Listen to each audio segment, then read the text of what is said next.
This is Temple Court, and behind me is Matthew Street, and together these two streets make up the core of the world famous Cavern Quarter. Now, over the course of an average weekend, up to 200,000 people come to Liverpool city centre to enjoy the pubs, the clubs, the bars and the many tourist attractions. Many of those people, at some point on their trip, will spend some time in these streets.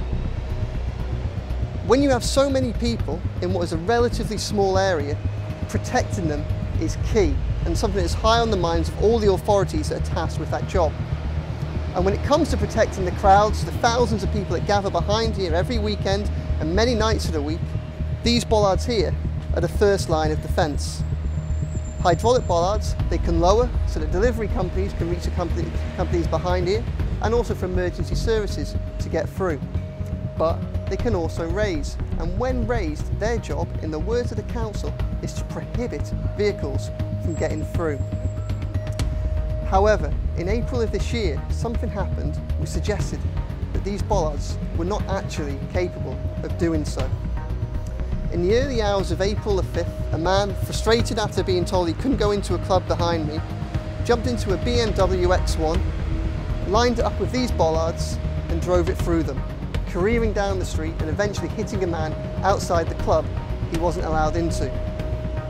The incident was captured on CCTV, and the incident showed that in fact these bollards, despite being presented with a relatively standard car that had gathered very little momentum in doing so, these bollards were not able to withstand that impact.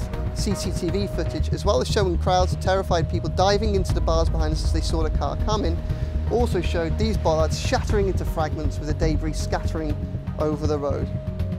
Now, this is an incident that raises serious questions. Why? In March 2017, there was a terrorist attack in Westminster in London.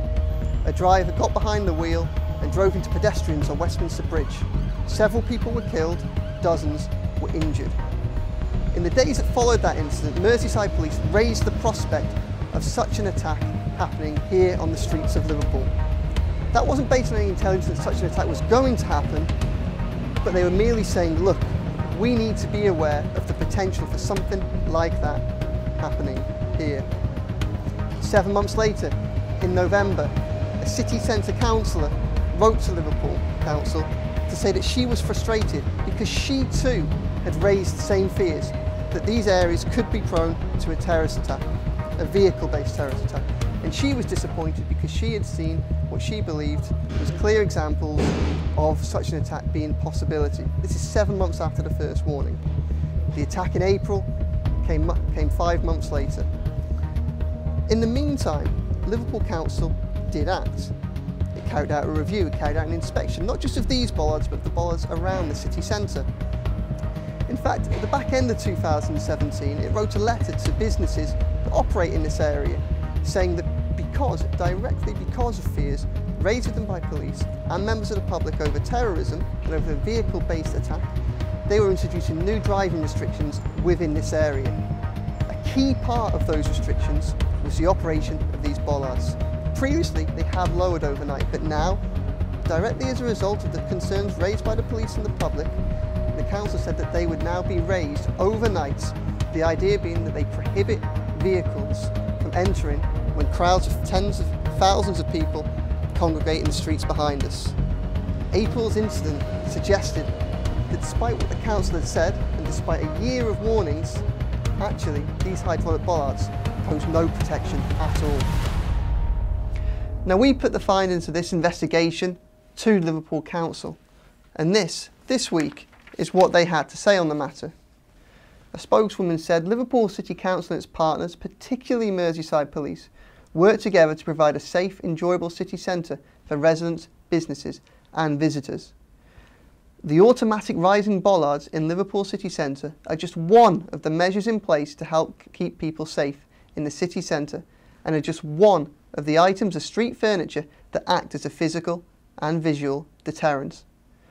The current bollards are automated to rise and lower themselves at certain times of the day to prevent pedestrian and vehicle conflict during those busier times of the day and support the enforcement of a pedestrian-only zone, preventing vehicles entering and exiting these areas.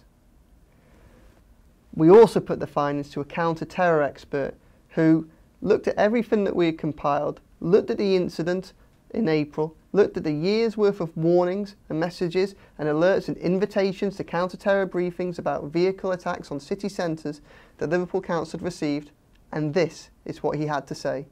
Mr. Williams, you're an expert in counter-terror. You study what happens abroad and the consequences and the impact that happens elsewhere in countries such as the UK. Yes. Now, you've seen the letters, you've seen the emails, you've seen the evidence obtained by this investigation, and you're also aware of the incident that happened in Temple Court in April, which happened just over a year after Merseyside Police first raised the possibility of a vehicle-based terror attack happening in a busy area at Liverpool city centre. Based on everything that you've seen, do you think enough has been done to protect the many thousands of people that go into the city centre every day, every weekend? Well, on prima facie case in relation to that, the answer is no. Now, if we take what happened in Westminster in March of last year and compare it with what happened in August last month in relation to a similar attack at Westminster, the anti-terrorism measures that were put in place subsequent to the March attack clearly